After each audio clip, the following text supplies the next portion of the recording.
तेजस्विनावधीतमस्तु मा विद्विषावहै।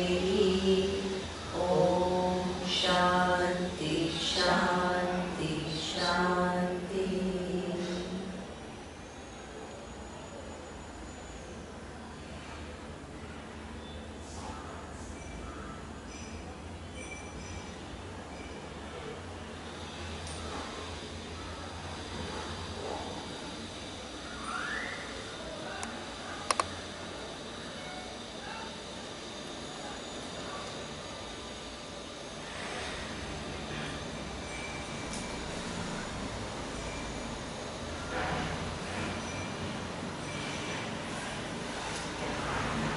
So it's been 2 weeks. What did we see last time is, if one wants to explain what is Ishvara according to the Vedic vision or according to the Gita, it can be explained by one word, okay, and that is Om. In that Om is contained the entire meaning of what we mean by Ishvara. Okay? In order to see that meaning, what did we do? That Om has 3 letters, A, U and Ma. So when we talk about Ishvara, what we mean is, Akara stands for the entire physical universe. Okay? Now the physical universe includes what?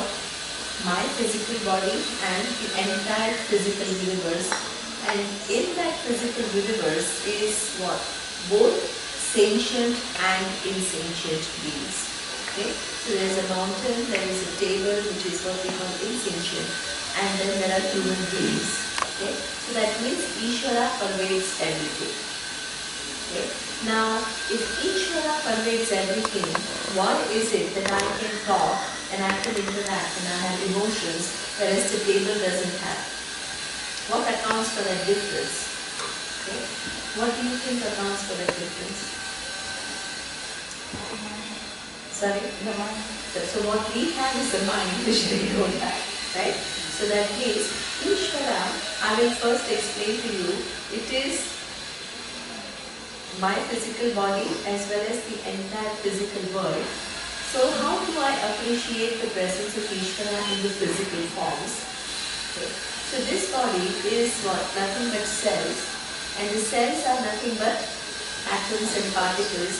So Ishvara can be understood as that which brings all these different particles in different permutations and combinations in a way that all these unique forms come.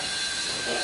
And those forms are not just independent forms, they are all connected to each other through various laws. Okay? So that means you can appreciate Ishvara in all physical forms.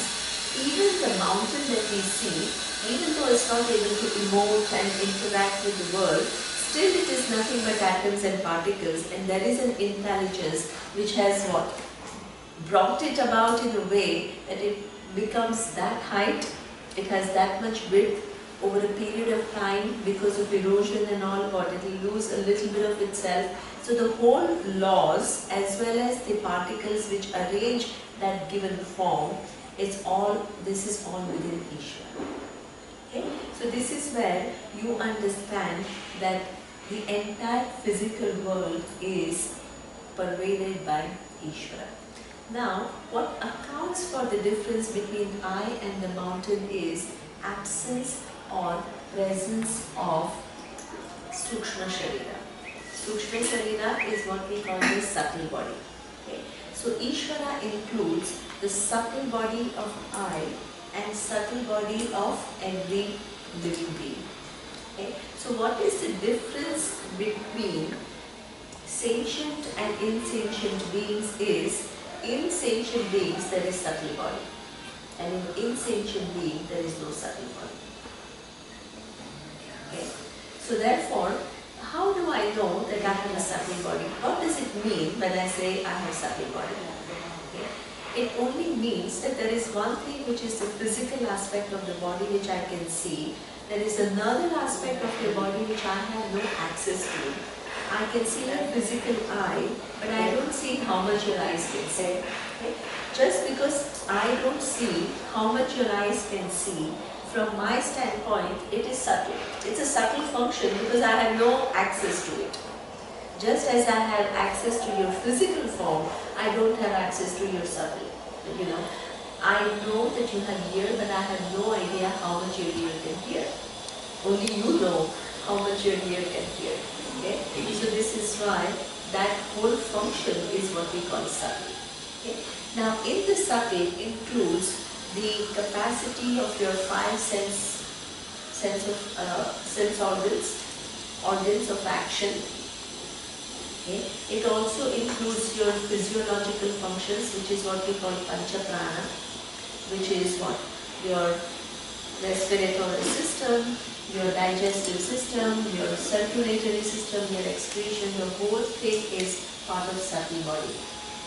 And the fifth thing, which the next part that your subtle body includes, is the mind.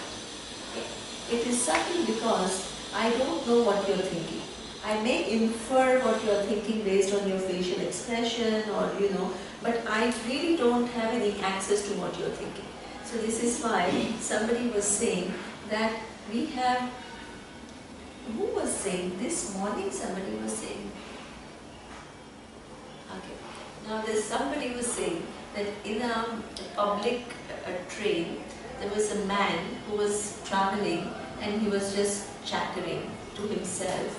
And people got really scared of him because he was just talking to himself and people didn't know what they were doing. So then one person went, and he's kind of psychologically a little bit supposed to be more aware, right?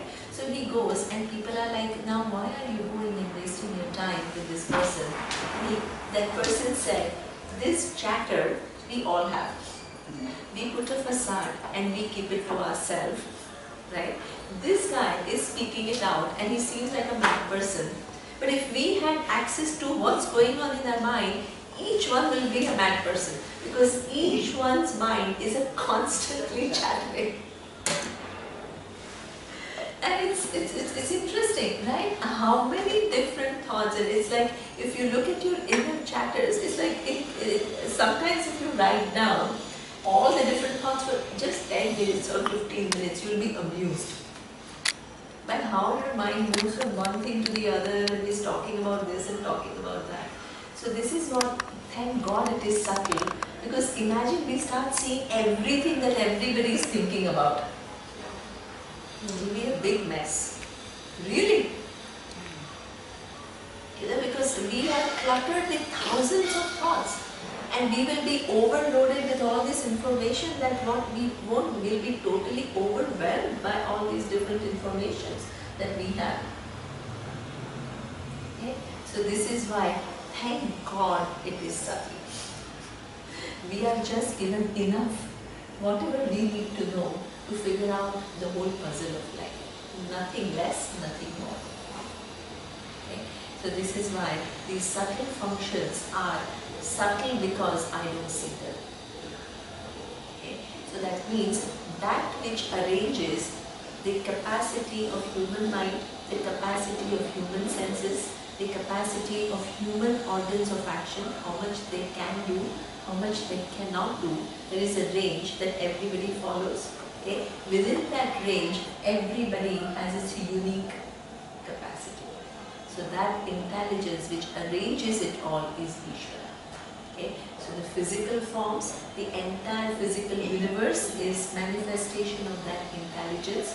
Okay? The entire subtle universe, which includes my subtle functions and subtle functions of even an animal or a bird or a reptile, all, right? It is something which is part of that all intelligence, which is manifesting, giving that range and uniqueness in the past, in the present, and in the future. Okay? So it also includes subtle. Okay? Now, how do we know that it is the same intelligence, and why do we believe that it is one intelligence when the outcomes are so different? You know, the outcomes are different, but the very fact that the doctor is able to go to medical school Does the doctor study each different individual? But it would be good if he did, in the sense that there.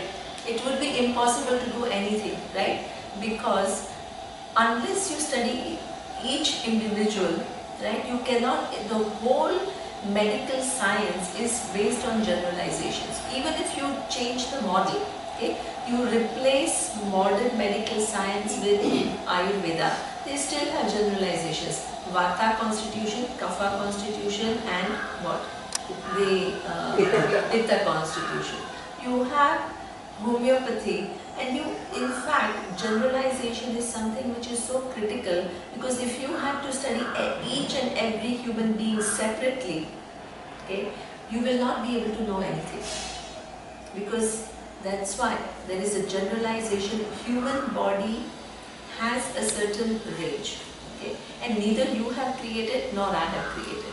Human eye range is neither created by you or me.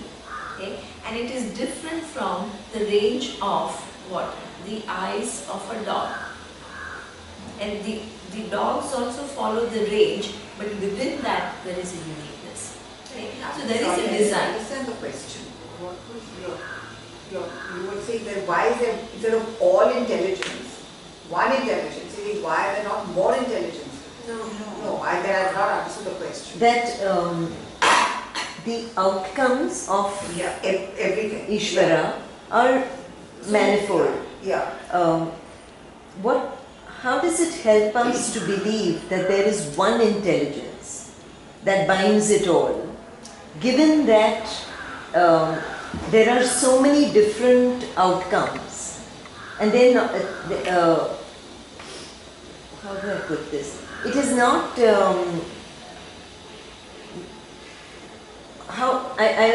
whole concept of Ishvara to me doesn't feel like it's throwing light on anything. It feels to me at this point like a huge generalization.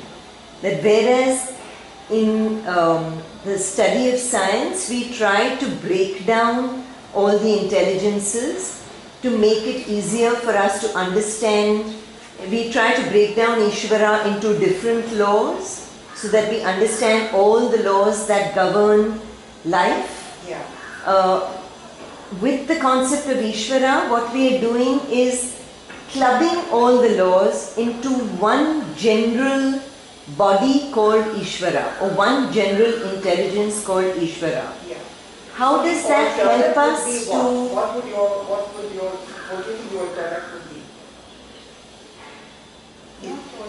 No, what would it be if it wasn't this, logically, which she's broken it down for us? I'm just saying, and if you've come to this conclusion, what would your conclusion be if it isn't this? I would be happy to take the idea of Ishvara, but the idea of Ishvara has to, what science has attempted to do is break down the idea of Ishvara. Actually, it's done. You see, she's actually done. I mean, I think you have to try to understand that. Actually, it's done in reverse. Because what she's done is, I understand what you're saying. It's broken down and put together. That's what you're saying. Why is it put together into one whole generalization? That all these laws and causal and physical and subtle and all comes into this. But if you go back the way it's been worked, there is, I don't know how else it would fit in. I mean, I wouldn't know how else it would come through. Nothing else would make sense to me. That's all. That's why I asked you, I said, what would make sense to you? What alternate would make it? You can't have two intelligences, or one for the causal, one for the thing. How will they work in sync? I mean, there would be so many different things which would come into, what would it be? What is governing it then? So, to begin with, this idea of Ishvara is one for the subtle and for the non-subtle. Yeah. Because your physical body is not working separately from your subtle body, right? There is a connecting, there is something which connects your physical body to the subtle functions. And also then, within the physical body and subtle functions, there are constant changes, right? And those changes are all happening and following cause and effect relationships. So So it's all connected. It's not like all separate things which are just happening and just kind of creating their own thing. The whole universe is actually connected. Even those laws are connected. The laws of gravity are connected with the physical, everything is connected. There is one entity which connects all these different laws and makes it into one grand system. So you are saying if we take the example of one body, Yes. it is using all the laws of gravity, all the subtle and physical body. So my subtle body is inside this only. So the unit is one. I'm willing to accept that. So the laws of gravity, physics, physiology, chemistry, biochemistry, everything is working inside this one unit. And also every So every unit does this unit, this unit, and also there are laws which connect then all these individual units too. So that is the universality. Exactly. That if the law of gravity is working in her body and my body and for this painting, it's the same law.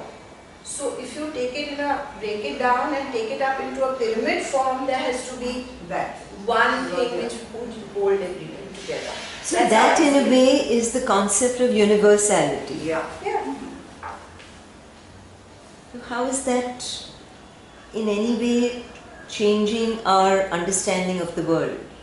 How is it not? I mean, if you see, tell me one thing, Shimul, what before you come to Vedanta, how do you see yourself?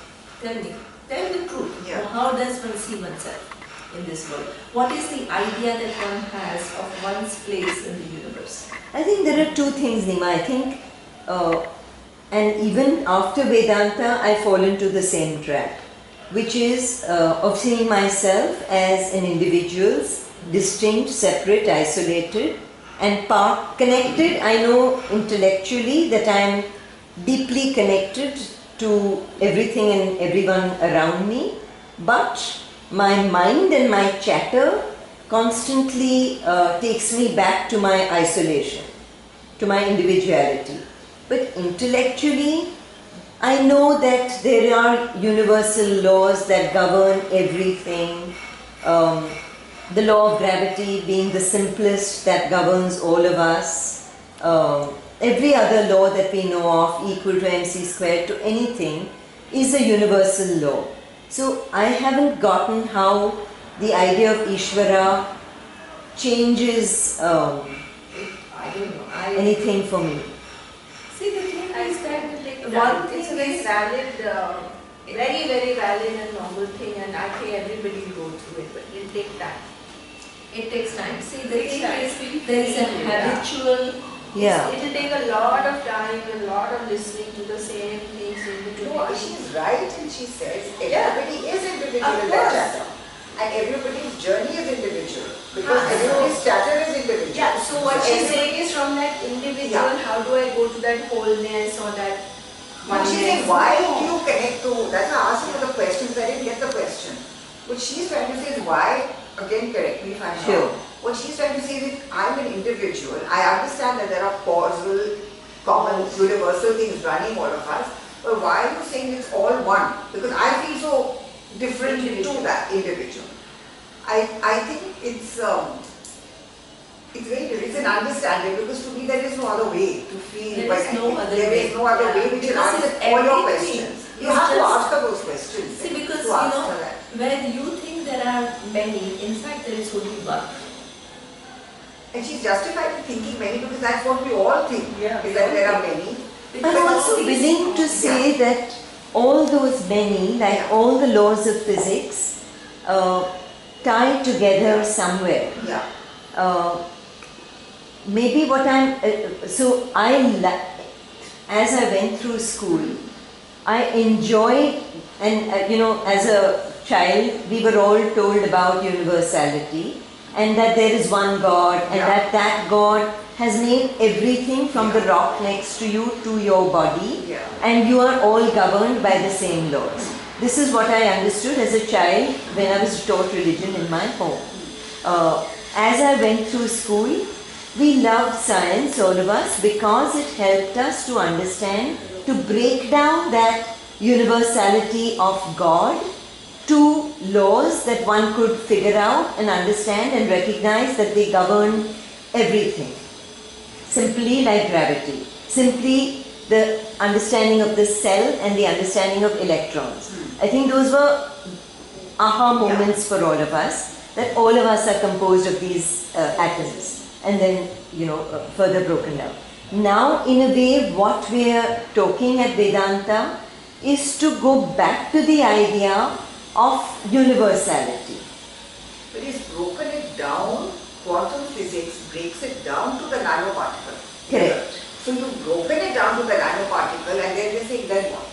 Right. So and you then break what, it down, then what? What is that? Right. What governs the nanoparticle? I mean, okay, we've understood that there's even what is called God particle and Higgs boson and all of that. But what brings all of that? What gives all of that the intelligence to create different things in the world? Now we are circumventing all of that into a word called Ishvara. And that Ishvara is an intelligence. I find that too general to accept. Okay. And if I'm disrupting the class, we can always talk about it later if you feel. I think we can talk about it because there is I can't convince you about the whole reality. You need to reflect upon what it is saying, whether it resonates with you or not, because it talks about something which the scientists themselves are fascinated with, right? Because it's not something which is a simplistic thing at all. So you need to think where exactly your problem with this whole thing is. Because I understand the fact that, it is giving you one entity. The breaking down is an aspect of looking into this entity in detail. That's true. Okay? But the whole purpose of Vedanta is not really Ishvara as such. It is now you making sense of what is the nature of the universe, what is the nature of the cause of the universe, what is your relationship with it. That is the subject matter of Vedanta. So if you are interested in this subject matter, which is different from science, and science is looking at how does this physical universe, where does it come from, right? So that's the aspect that they are looking into. If you are a biologist, what are you looking into? You are looking into how, for example, the botany or how the trees work, and you go into detail and detail and detail. If you are a medical doctor, you try to study one aspect, which is the physical body, and you try to go laws within laws and laws within laws, and you get totally into it, right? So that means either you are interested in knowing one given aspect of the universe and you go deep into it and you can actually know many things, okay? Or you want to understand what is your relationship with the universe. If this is your question, Vedanta is answering that question. But if you are more interested in details, so many subject matters are available. I think Nima let it rest. Maybe there's something I'm not seeing. And we'll move on. Because otherwise there is no way to kind of, what we need to see is the fact that where we see many, in fact there is not even many. Okay? The whole world we see is that this whole thing is mithya. Okay? That means that everything is forms within forms, within forms, within forms. Okay? So everything has a dependent reality. And it then goes down to something which is so tiny, there is not even a physical thing anymore. Okay? It is just a concept. And that concept, which is not even a thing, how does it come about in all these different forms of different laws, and then those laws manifest as what? Not only the different entities in the universe, but they connect. My existence here is connected to the very far existence of stars, right? So there are many laws, but there is one entity which is interacting with all these different laws to make the whole universe what it is. Okay? Now the whole whole teaching is not just about Ishvara. The teaching is about what is your relationship with this Ishvara. That is the subject matter of Vedanta. Okay. Okay? So if you want to know what your true nature is, this is what Vedanta is doing for you. The Vedanta is not really interested in just making you see some entity called Ishvara, and then it's not. Right? It is asking three very fundamental questions. Who are you? What is the nature of the universe? And is there a cause of the universe?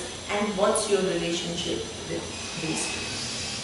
Okay? And all that is done in parts. It all cannot be answered in one go. So that means there is a whole teaching which makes you see that relationship. So right now, Sure. we are just focusing on Ishvara.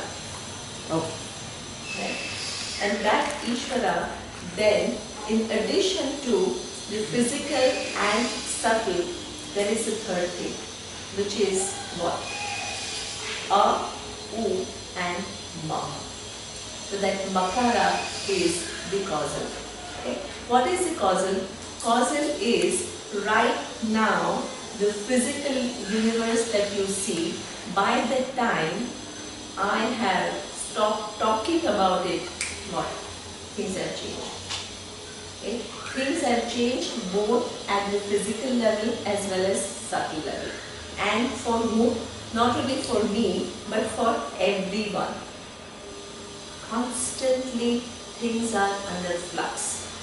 Even though things are under flux, there is a seeming stability. Okay?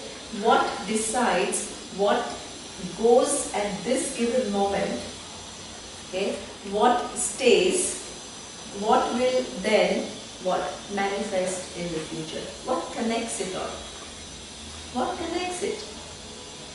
Okay? So that means Ishvara is not only the physical and subtle, it is also the causal. The causal means that it not only includes the manifest but also the unmanifest. Unmanifest means something which is not at present, which was in the past and it is not there now, and unmanifest also includes what is going to come in the future. Constantly there is a connection between manifest and unmanifest. Okay? And with that thread which connects manifest into unmanifest is what we call Ishvara, and that also includes what? Application of all laws. The law of gravity is there, but the minute I perform that given action, the law of gravity is going to apply to that given action that I perform. Okay? And it is true today, and it is true what? 100 years from now, and it is true thousands years from now. Okay? So that means that whole causal includes Ishvara. The causal includes my causal and also the causal of everything in the universe. Okay? So that is the understanding of Ishvara. When we say Ishvara is everything, it includes all this. Okay? Then the next question is, if Ishvara is all this, what is my relationship with this Ishvara? That is really the question that Vedanta is interested in answering. Because if the whole universe is nothing but all intelligence, I certainly know that I am not all intelligence. Right? My intelligence is very limited. Even if I ask you one question, what is this? And you can say tree. Now if I ask you what tree it is, then what will you say? This is what? Mango tree? Is it mango tree? Okay. Then I will say, but why Ashoka tree? Ashoka tree has this leaves and people tree has that little leaves. If I ask you that, what answer do you have? Okay. Or why this chlorophyll? Why is it that for thousands, with distance of thousands of miles, this tree is able to take the energy of the sun and produce what? chlorophyll. I don't have access to all the knowledge, but the world is set up already in a way that the plant is here, the sun is there, and that whole process is already going on. Okay? But my knowledge, only thing I can do is, I can say that that process is going on, but I have no idea how that process is possible. Okay? Who has set it all up in a way that with that distance, all these very intelligent functions are happening. Okay? So this is what we call Ishvara, all knowledge. Now my knowledge is certainly not all knowledge, because so many things are unknown to me. Even my whole body, what are the different parts? I went to a yoga class and the teachers of Iyengar, they are so sophisticated. They tell you your sit bone is like this and put your, I don't know, all these vocabulary of this anatomy. Most of these words, I said, you are asking me to do something, I don't even know which part you are referring to, you know. So that means I don't even know most of the parts of my body. And somebody has already made them, and somebody has also wired the whole system in a way that the whole system is working in tremendous harmony. If I ask you to tell me what all is in your eyes, what are the different things that are in your eyes, you don't even know. You go and ask any medical student, the anatomy is the most difficult subject, because to even memorize all the different subtle aspects that we have in our body itself is a huge job. But somebody has already made it. It's already made. We come with it. Highly sophisticated organism. Okay? So this is what we call Ishvara. Now where will I put myself? I know I am. But I can't put myself in any of these things. Where will I put I? Okay. So this is where the next verse, Lord Krishna is talking about what is the relationship of I with this Ishvara. Okay. So that we will see chapter 9 and verse 4 and 5. Here he says,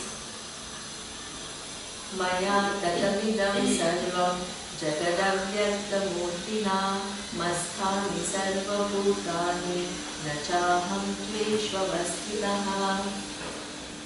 Then, nacha masthani bhutani pashyame yogameshwaram bhuta brunnacha bhutastaha mamatma bhuta bhavanaha. You will chant after me. You know a little bit? Maya tatamidam sarvam jagadavyaktamurtina masthani sarvabhutani nachaham tveshvavastitaha nachamasthani bhutani pashyame yogameshwaram bhuta bhunnacha bhutastaha mahatma bhuta bhavanaha. Okay. So here he says, Maya tatam idam sarvam. Okay? If you have an understanding that Ishvara is somewhere away, somebody remote, then it says Maya tatam idam sarvam. So I am in and through everything. Okay? Now, if you begin to think that Ishvara is in and through everything, then there is a problem, because before you thought all your problems and all the sufferings belong to you. Now, if Ishvara manifests in everything, where do the problems belong? To Ishvara, right? So that means to this entity Ishvara, there is a logical problem. Okay? You will think that what? Ishvara is compounded jealousy, compounded hatred, compounded what? Anger, compounded fears, compounded sadness, right? Because all that is here is Ishvara. There is a problem, right? So that means now the whole burden of Jagat, all the problems that you see in this whole universe, what? You have to what? Impute to Ishvara. Right? Because Ishvara is everything. Now, this is where he says, even though I am pervading everything, I am free. Okay?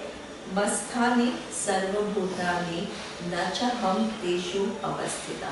Okay? Everything has its being in me, but I am free from all of this. How? Okay? How is a belief, if I just tell you, oh, Ishvara pervades everything, but it is free from everything, then what? You just have to believe it. Okay? But here, this is a teaching. Okay? A teaching means you are shown how it is so. Okay? Every time there is a relationship between Satyam and Mithya, this is a relationship. A wood, with reference to table, it is Satyam. The wood can make the same statement with reference to table.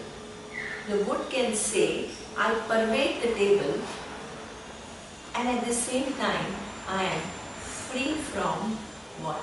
Every attribute that the table has. This is a fact. Right? Because the table has length, the table has width, the table has what? The breadth. But does the wood have that? It doesn't. Okay? Pervading it, it is free from it. Okay? Now, the atom which makes the wood what it is can say exactly the same thing. It can say, in fact, I pervade the whole wood, okay? But I don't enjoy the dark, this brownness of the wood at all. Okay? The wood has a given texture. I don't have any of those textures that the wood has. Okay? So that means at every level, whenever there is Satya-Mithya relationship, at every level, whatever is the Satyam, okay, pervades Mithya, and that Satyam is free from the attributes of Mithya. Okay? This is a fact. Okay? If everything is like that, then it is true even for the body. Body is nothing but cells. Okay? And in fact, the cell itself, well, there are something which is what we call stem cells. Right? They are just cells. Now, they can be used if you implant them in liver. What will happen? They behave like liver cells. If you implant them in your kidneys, then what? They will behave like kidneys. But on their own, are they kidney? Does it take on the characteristics of the kidney? No. Does it take on the characteristics of the liver? No. They are just cells. Okay? Every relationship, there is no kidney without cells, but cells are free from kidneyness. Okay? There is no liver without cells, but the cells are free from liverness. This is reality. Okay? Every time there is mithya, mithya is entirely dependent upon satyam. Satyam is free from attributes of mithya. Okay? This is why you can say the same thing about all the different emotions that we have. Is it possible for you to have different range of emotions without neurons? Okay? Can you attribute any of the emotions to the characteristics of neuron? Neuron has no sadness, neuron has no happiness, neuron has what? Jealousy, no. Sadness, no. Anger, no. Right? but without neurons, you can't have those emotions. Neuron had neuronus. Exactly. That would be the character of the neuron. I mean, Yeah. an attribute Okay. there itself. Now, this is something which is very, very nice. This is, in fact, Shankarananda, he answered this whole Advaita Vedanta. There is one logical proof, which is I mean, you have to have a, I will tell you. Okay? So now, he asked this question, because somebody asked this question to him when I was holding a retreat. There is a 3-year course going on, and there is this 2 teachers who are teaching that 3-year course, and somebody said, now Vedanta tells you that you are limitless, is it hallucination? Somebody asked that question, right? And it's a very valid question, because who I think I am and what it tells me who I am, there is such a, like, how am I going to, how does Vedanta get away telling me that I'm limitless, when every way I look at myself I'm limited, right? So he was asking, is Vedanta hallucination or not? To this question, the teacher answered by saying something that our teacher says, but I thought it was a brilliant answer. Okay?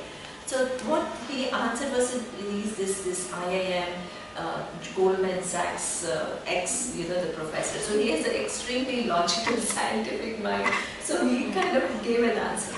Okay? And the answer is the following. It's exactly what you are asking. He says, tree has treeness, right? Now, does the treeness belong to tree or non-tree? Okay. That is a very tricky question, because if you say that a tree has treeness, so that means before that treeness came, the tree is already a tree and it already has a treeness. Okay? So where did that treeness come from? Okay? Then it what? It has that infinite regression, because it came from where? Some another tree, and that tree has treeness, or it is a non-tree. Okay? You cannot, and then you are stuck, because there is this infinite regression. Okay? So ultimately, you only can say a non-tree has treeness. But how can a non-tree have a treeness? So this is where we say the treeness is superimposed on that non-tree. So that means there is one reality which is free from everything, unto which every attribute is superimposed. That is the only logical answer. Okay? And this is exactly what Vedanta is talking about. There is only one reality which is attributeless, onto which all these attributes are as though superimposed. That's why when you look at any form, you can't find a substance. You can't say that this law, this universe is varied, because I will tell you, show me the universe in the first place. If you begin to look into the universe, it resolves. Forms within forms, within forms, within forms, within forms. Which universe are we talking about?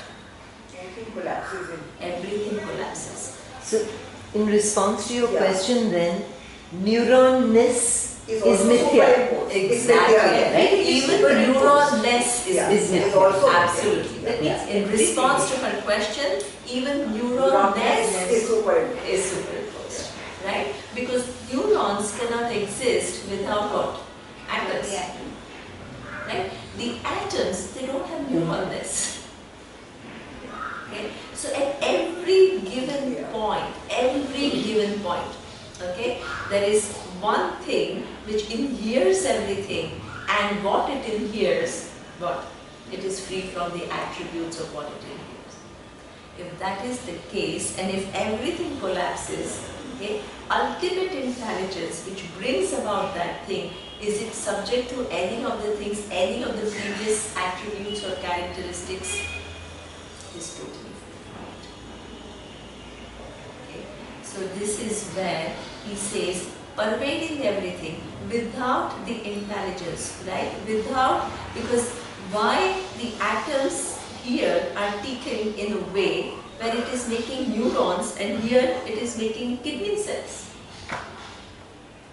Okay? So there is this intelligence which makes those neurons tick, but itself is free from any attributes of either the atoms or the neurons or what? Your brain's whatever thought processes are going. And it is true for her, it is true for her, it is true for her, it is true for everyone. Okay? So therefore, pervading everything, it is free from everything. Okay. Now, the next question is, okay, so now this intelligence is free from everything, even though it pervades everything, what is my relationship with it? Because I know I am not the self. I also know I am what? Not the physical body, which is nothing but made up of cells. So then who am I? I know I am. I know. Because there is one thing which is self-evident in this whole universe, and that is I am. Now this I am, what can there is a mixed up identity of what I think I am, which is what? The body, the physical body, the subtle body, and the cosmic body. Now, what do I understand? That its physical body has just come because of the presence of that intelligence putting different cells together. It's not I can't really put my I in that. One cell I see under a microscope, I am not that. Okay? This subtle body is also, if you look at the Vedic model, it also comes from the physical body according to the Vedic model, because that time the science was not there. So we had a Vedic model which talked about 5 elements: Akasha, Vayu, Agni, Apaha and Prithvi. Okay? So this physical body is a combination of space, air, fire, water and earth. And this is exactly what it is. 80%, so much of our, actually it is weight that we are all obsessed with. Most of it is water weight. That's why you go for a sauna, what happens? It makes it, all the water evaporate, you feel light. Right? So that means the external water is not I, but when it is traveling inside, then in your vision it becomes I. This is what Vedanta says, this is not what you are. Okay?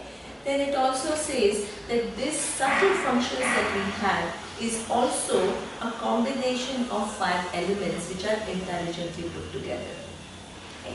So therefore, this particular subtle body also I am not, because the 5 elements I am not. Okay? Now, what is the proof? I mean, this is just a model, right? Then how do I know that my subtle functions are also made up of 5 elements? Because in the Vedic model, they show the connection. Okay? They show the connection and they say that your ears can hear sounds. Okay? And what is the quality of Akasha?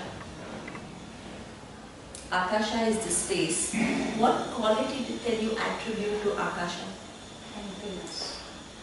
In that thing there is a sound. Akasha, the space, is where the sound travels. Okay? So that means just as the space has one attribute, which is what? The sound, the carrier of sound, my ears, which is a corresponding sense organ, what? It can pick up the sound. Receive. Then there is fire, which is the first element which what? Which has a form, and then I have what? The eyes. Sight. The sight which can see the forms. Okay? So that means there is a correspondence between how the 5 elements are organized within my body to be able to interact with the universe, which is also made up of 5 elements. Okay? Everything is just intelligently put together.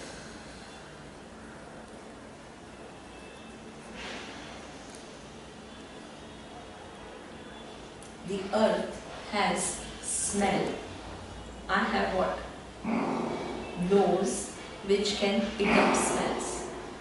Okay? So each of the 5 elements have their own attributes, and the same corresponding attributes what? My sense organs, I have been given specific sense organ to pick up what? That characteristic which is belonging to the sense objects. Okay? And everything is nothing but permutation and combination of these 5 elements. Okay? So my subtle functions are also made up of 5 elements because there is a correspondence. Okay? Now, if that is the case, then I am also not the subtle body because I am not those 5 elements. Then am I the causal body? You are not. Because what is your relationship? What is a causal body with reference to oneself? Your actions and what? The results that come to you. That's what constitutes the causal body of an individual. The action, and there is nothing so drastic about it because everybody talks about laws of what? Action and reaction. This is something which is an established fact in the universe. Okay? So therefore, the causal body constitutes of all the results of the actions which are in my account, but I have not yet experienced it, which will give me what? Different physical bodies and minds to experience the result of action. Because the causes that are in my account are too many. Okay? And I cannot experience the result in one lifetime. So I am given different bodies to go through different experiences. But what is my relationship with action? Am I action or am I doing the action? You are doing the action. So you are not the action. If you are not the action, can you be the result of the action? No. Right? So now you are in a situation that you know I am. Okay? You know that Ishvara is what? The entire physical universe, which includes this physical body. Ishvara is the entire subtle universe, which includes this subtle body. Ishvara is the entire causal universe, which includes your causal body. Okay? And you are none of them. And you still are. Because you know I am. But you are none of them. Where are you? And what's your relationship with Ishvara? Okay. So this is where Lord Krishna then says, there is only one place where you can put your eye. Okay. And what is that? As we saw, that if I am the one who's witnessing with reference to myself, I am witnessing my physical body and I am witnessing what? The entire physical universe. I am witnessing my subtle body and I am inferring the existence of the entire subtle universe. I infer my causal body and I infer that there are many causes which will bring about the future. So I am the witness of the entire universe, which is Ishvara. Right? Now, what is the nature of that witness? What can you give as the nature of that witness? There is only that Vedas talk about, in fact you can't figure out yourself. So this is why Vedas say the nature of the witness is Satyam, Jnanam, Anantam, Brahma. Okay? That witness, can you say it is not? No, it is. Because how do you know it is? Because I am is the only thing which is self-evident. Everything else is evident to yourself. I am is the only thing in the universe for which you don't need to use your sense organs. You don't need to use your mind. You are there, therefore you use your sense organs, you use your mind, you use everything because you are there. Okay? So it is Sat. It is, now what is its nature? It is Chit. Okay? What is Chit? Chit means awareness. Okay? So now, where will you find awareness? When I make you say that a thought comes, how do you know that the thought has come? There is awareness. While the thought is going on, how do you know what you are thinking of? There is awareness. When the thought goes and there is a silence which is just for a short time before next thought arises, what is there? Awareness. To know that there is an absence of thought. Okay? Then the next thought comes. No. Awareness is present. When the thought goes, awareness is present. There is one invariable presence which is awareness. Okay? So that means you are Sat, Chit, that awareness. Now, this awareness, can you give it an attribute? You can't give it any attribute. Why? Because all the attributes belong where? In the physical, subtle and causal. Please understand that. This is a very significant thing to understand, right? If you are the awareness which is witnessing the physical, subtle and the causal, anything that you witness, now come back to logic. Okay? If I am observing the table, do I take on the attributes of table? Never. Anything that I observe, I don't take on the attributes. This is a law. This is just a fact. Okay? Now, if you, the awareness, are the observer of the physical, subtle and causal, you never take on the attributes of whatever the attributes of the body are, whatever the attributes of the mind are, whatever the attributes of whatever causal causes you have. This is a fact. It is. It cannot be any other way. Okay? If you are already free from all the attributes, then you are also awareness which is free from that. She is also awareness which is free from attributes of everything. One physical and all physical, because everything is observed. Okay? Now, how many awarenesses are there? One. There is only one. One, how do you come? This is a right thing. How do you come to only one awareness? And why not pockets of awareness? I suppose its attributelessness has something to do with it. Exactly. It is the attributelessness which has something to do with it. Because if I were to establish that my awareness is different from your awareness, okay, then I have to say my awareness has this attribute which is different from your awareness. Okay? But in fact, all the attributes belong where? In the physical, subtle and causal. Okay? All the attributes. Once I have negated that I am the awareness which is independent of physical, subtle and causal, to this awareness, what? You can't give any attributes. Okay? You can't give any attributes means that there is nothing which distinguishes your awareness from my awareness. So that means it is this awareness has no limits. So this is why we say it is Satyam, Jnanam, Anantam, Brahman. Brahman is a word which says what? It is big. Brahman is a word which comes from the root Bruhi. Okay? Bruhi in the sense of big. Okay? And in that sense of big,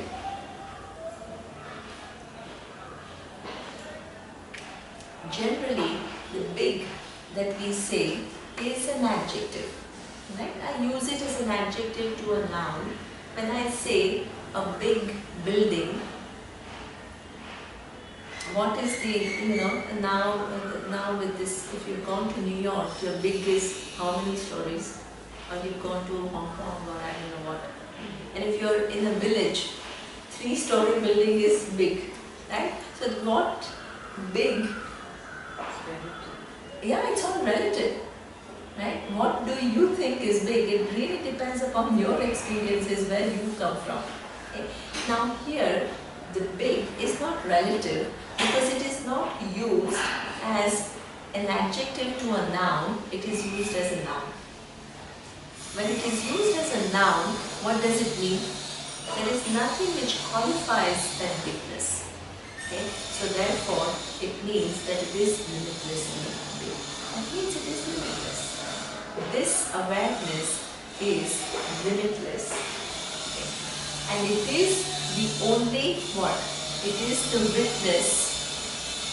It is because of which what? The physical, subtle and causal are witnessed. And that physical, subtle and causal is not only you, but everybody else's. Please include the whole universe in that. You can't just include your physical and subtle and causal. Right? So that means this one awareness witnesses the whole universe. It is one whole. It is not two. Okay? Now, in order to give us, I gave many times this example, so I don't want to spend too much time on this example, but it is just like this space which seems to be divided, but it is actually one. Right? We've seen that. Today, I want to come to now, what is now, if you are the awareness, what is your relationship with this Ishvara? You need to ask this question, because when I look at Ishvara, I have defined it as what? All intelligence. In Sanskrit, we call it Sarvajnaha. Sarvajnaha means it is all intelligence which manifests in all these different forms. Okay? And it is not only Sarvajnaha, it is Sarva Shaktiman. Sarva Shaktiman means that it not only is knowledge, but it manifests as this whole universe as what? Physical, subtle and causal. Right? So this is what we call Ishvara. So now you have to answer one last question to solve the puzzle of the universe, which is what Vedanta is talking about. Okay? Now you need to ask one more question. What is the relationship between this one undivided awareness and what? All knowledge and all power. Sarvajnaha, Sarva Shaktiman Ishvara. What is the relationship? I think you told us last time, so. Yeah. So, what is the answer? It's the same relationship between Satyam and Mithya. Excellent. What is Satyam and what is Mithya? So the Satyam is the awareness principle and the Mithya is Ishvara. Excellent. Excellent. So, why? Can you explain? Yeah, you got it absolutely right. Yeah, you got it absolutely right. What is? Mithya is dependent upon your awareness. Right. Without your awareness, nothing is there. Right. So your awareness is, when we say your awareness is not like one personal awareness. Please understand, right? Because otherwise what will happen is we still continue to retain our person and we think Ishvara depends upon me, right? So that awareness is not, there is Everything nothing exists in that awareness, and that awareness is I. Okay?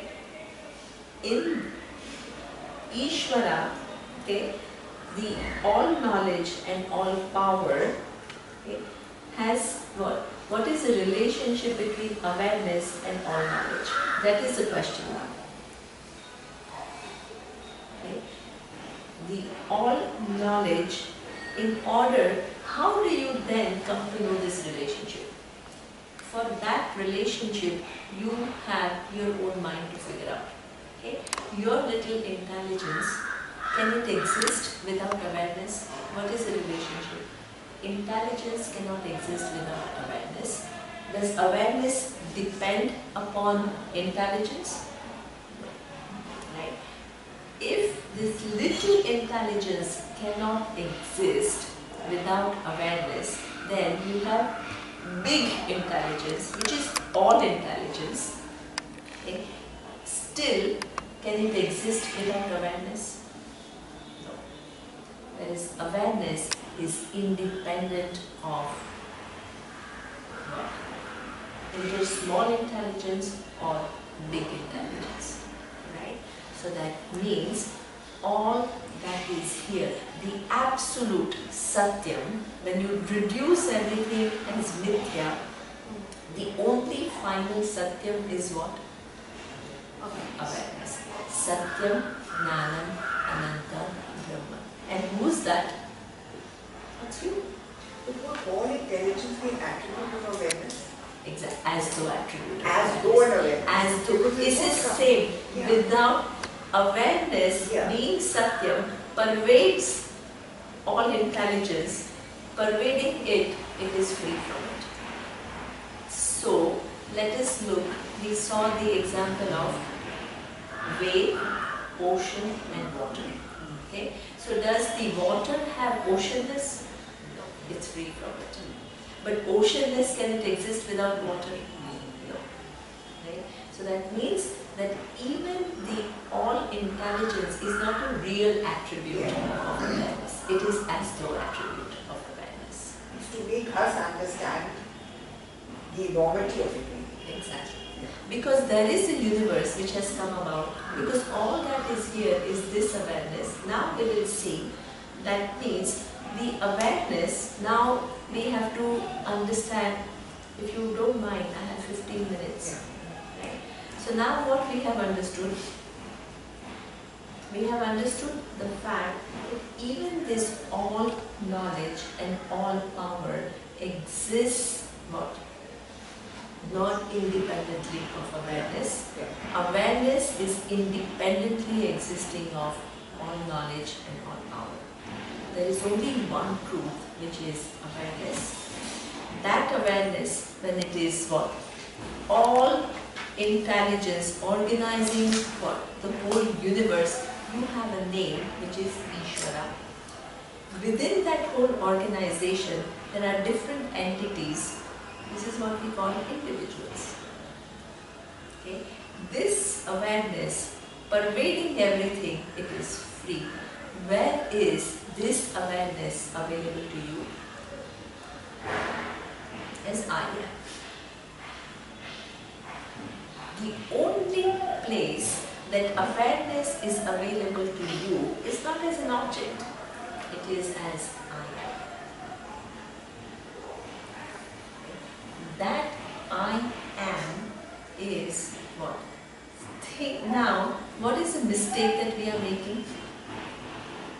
It seems to be what? Confined to one little physical, subtle and causal body, and what do you think? You give an attribute to that awareness in keeping with the attribute of that physical body, physical mind and the subtle mind, and then the causal.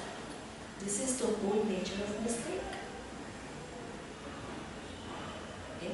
What Vedanta shows you is you are that limitless reality upon which the entire universe depends, and also Ishvara, which brings into manifestation the whole universe and organizes the universe. It has the same reality as you, because when wave says I am, there is one aspect of that I am, which is which one? Mithya, the waveness. What is the reality of that wave? Water. Does the water have waveness? It's free from waveness. Right? Then there is ocean, which says I am ocean. There is one aspect of that ocean which is what? The big ocean which is all encompassing, which has what? within which all the waves exist in the past, in the present, and in the future. That is one aspect of the ocean. Then there is another aspect of the ocean, which is what? Water. Does the water have oceanness? No. The water is free from both waveness and oceanness. It is always free. But in the apparent, if you look at the form, there is a difference in the form of wave and the ocean. We are not denying that. Wave form is different from ocean form, because wave is small, ocean is a much bigger entity which encompasses all the different waves of the past, present and future. Entities are different, but that content which makes two apparently very different entities is what? Only one and free from the characteristics or attributes of both entities. Right? This is what Vedanta says. That all that is here is one. There is no second thing. Okay? That one appears as many. That power which makes it appear as many is what we call Ishvara. Right? And within that many, one given form is called an individual. Okay? But the reality is only one. Okay? Now, one final thing you need to understand to really complete your understanding of Vedanta. So, do you want me to do it this time or next time? I would prefer it this time. This time? Yeah. Okay, you prefer it this time. Okay. Today, we have seen many things, right? One is, all that is here is Ishvara, which includes what? Physical, subtle and causal. Who are you? You are the awareness, okay, which is what? Witnessing the physical, subtle and the causal. That's what we have seen. Then we have seen what is really Ishvara. It's not physical, subtle and causal. It is that all knowledge and all power which makes all be what they are. Then what we saw is, what is the relationship between that all knowledge and all power and awareness? We said that awareness is the truth of the whole thing. Now, one final thing that you need to understand in order to complete your understanding of Vedanta. Okay? What it says is, now let's look back, okay, and look at this physical, subtle and the causal. Okay? Are there two realities? First, what did we say?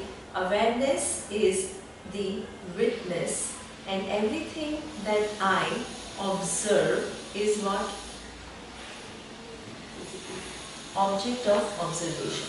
Right? So that means there is one which is drik, the seer, the awareness. The other one is the seen, which is the physical, subtle and causal.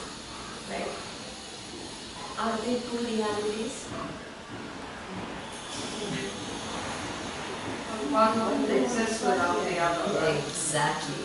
So that means, again, there are no two realities.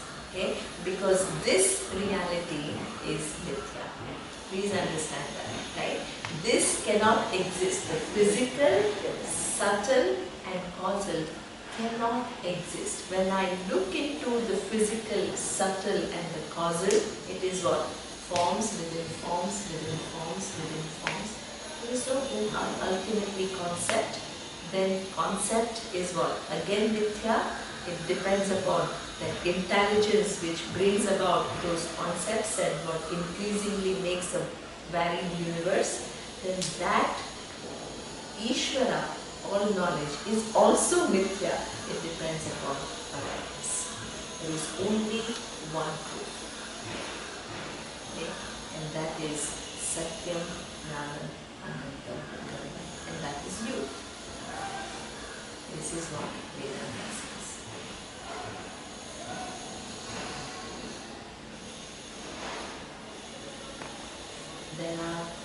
physicists who come and they listen to Vedanta with an awe. Because they say that there is no other way, like Radhika says, there is no other way. Think of any other way that you can make sense of the universe and put as a whole, which includes you, which gives you an answer about the nature of the universe, which gives you an answer about how it comes about, a totally coherent picture, and try to find one argument against it. There is none. So this is the vision of Vedanta, and this is what Lord Krishna says in these two verses by says, Nacha masthani bhutani pashyame yogam Ishvara. When Ishvara is talking about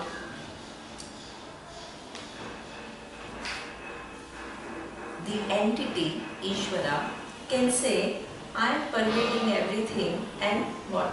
Pervading everything, I am never affected by anything. Then he makes a second statement when he takes the standpoint of awareness. Because ocean is also an entity. All knowledge is also an entity, and the truth of that all knowledge is awareness. Right? So Ishvara, when he talks from the standpoint of awareness, he says what? Nothing. In fact, all that is here is only me. There is no second thing in this universe. The water can say both wave and ocean are from me. I am pervading everything and I am not affected by anything. Or water can say, in fact, there is only water. Show me the wave and show me the ocean. Just as though.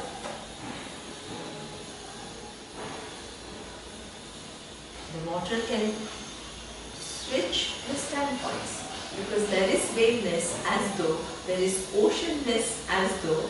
So I can say that yes, I am the truth of both what? Oceanness and waveness. I can say that. Or the water can take a standpoint, can say, show me something other than water.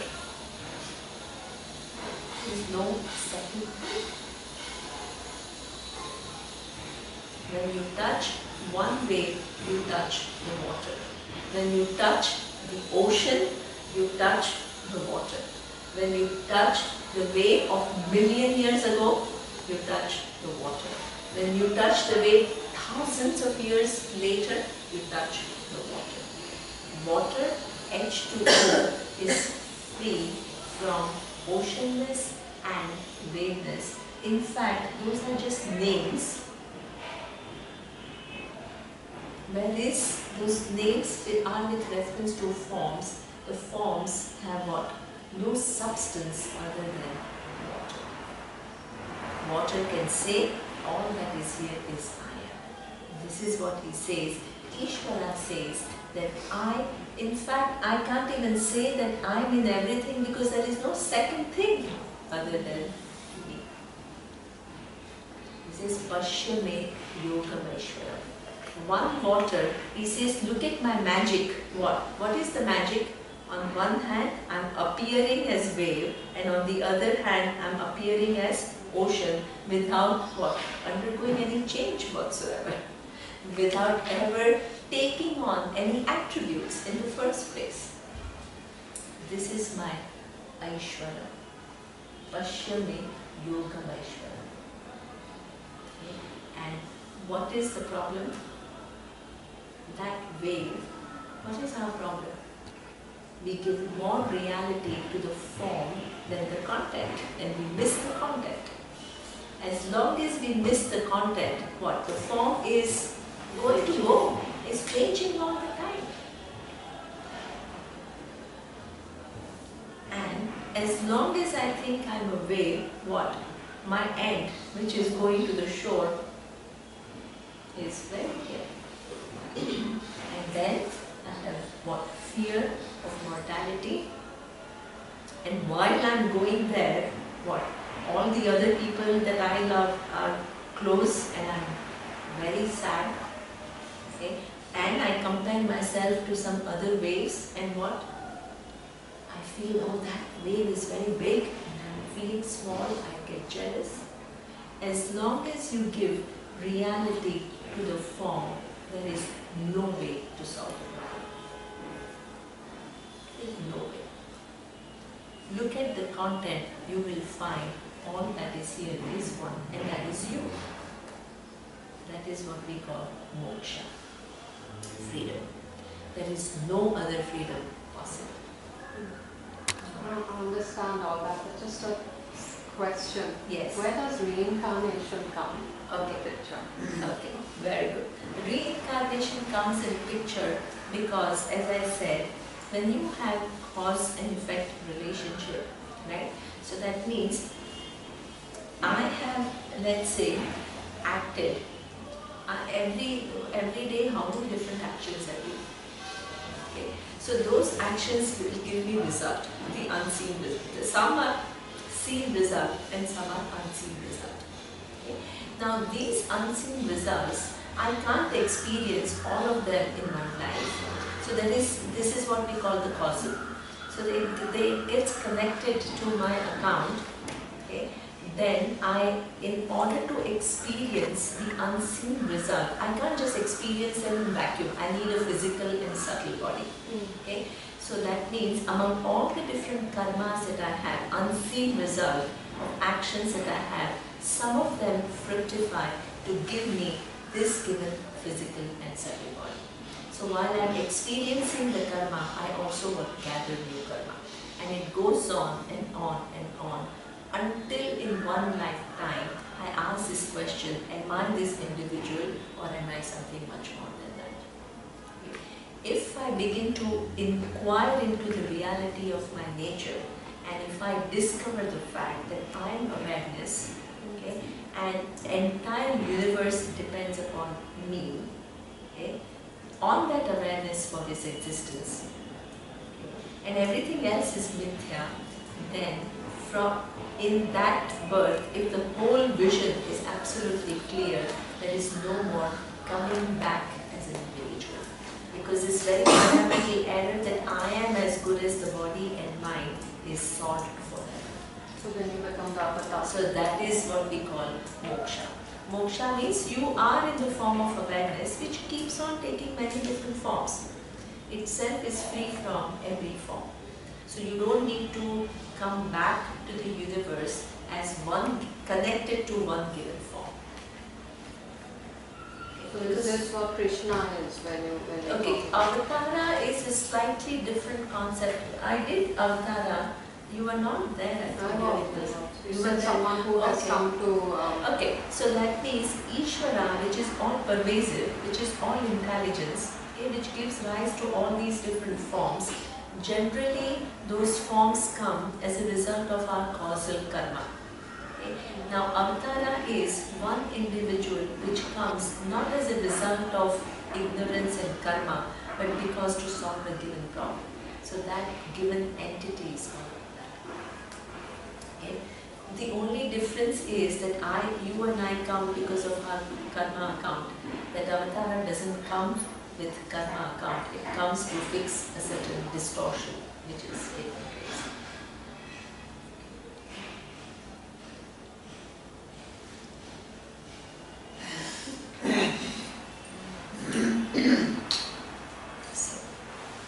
Om Purnamadav Purnamidam Purnat Purnamudachyate Purnasya Purnamadaya Purnameva Vashishyate. Om Shanti Shanti